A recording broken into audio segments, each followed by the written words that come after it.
In today's video, I'm going to teach you how to save an Evernote note as a PDF file. Whether you need to share your notes in a universally accessible format, save them for offline viewing, or simply want to ensure they're safe and secure across various platforms, converting your Evernote notes to a PDF will be highly useful. Let's dive into the process to see how it's done quickly and efficiently. To start, you'll want to launch the Evernote desktop application on your computer. Once you're in, navigate to the particular note that you want to export.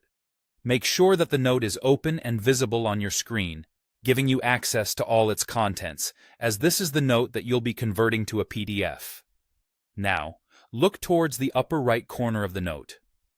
Here, you should see a More Actions button represented by 3 dots. This button is your gateway to a variety of options. Go ahead and click on it.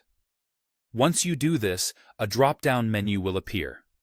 From this menu, you're going to select Export as PDF. This option will begin the process of transforming your note into a PDF file. As you proceed, you'll come to the configuration stage, where you can fine-tune the PDF settings to suit your needs. Here are the key settings you'll want to pay attention to.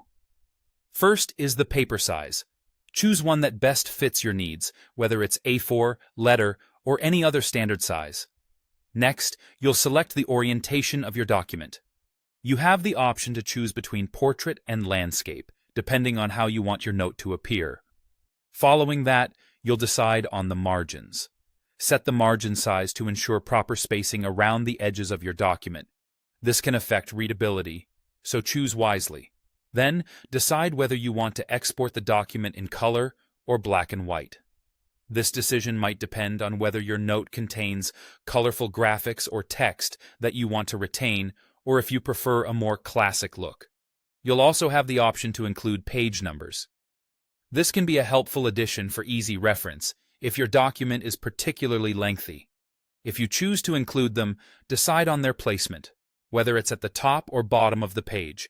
If you are exporting multiple notes, the note order comes into play. Arrange the notes in the order you want them to appear in the final PDF. Finally, decide whether each note should start on a new page or if you'd like them to follow continuously. Once you've set all these configurations to your liking, you're ready for the final step. Click on the Export button. This will generate the PDF file and save it to your chosen location on your computer. And just like that, your Evernote note is now a handy PDF file. You can view, print, or share it however you see fit. Thank you for watching, and happy note exporting!